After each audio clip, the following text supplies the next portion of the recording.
Kikakasiddwa nti empaka za Canada Grand Prix zakuddamu okubeerayo omwezi gw'omukaaga omwaka ogujja 2017 oluvannyuma lw'enteeseganya okutambula obulungi wakati w'abategesi n'abalina olukusa okulaga empaka zino eza Formula 1 ku mikutu egy'enjawulo.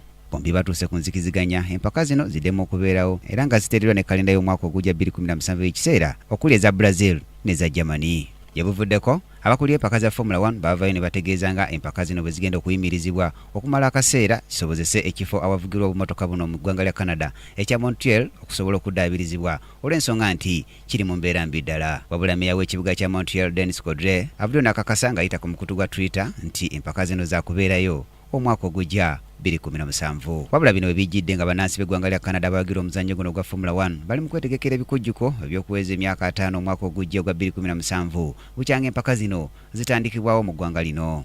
Brian Katende bina byamizannyo, Kingdom TV amalindirire. This is Kingdom TV.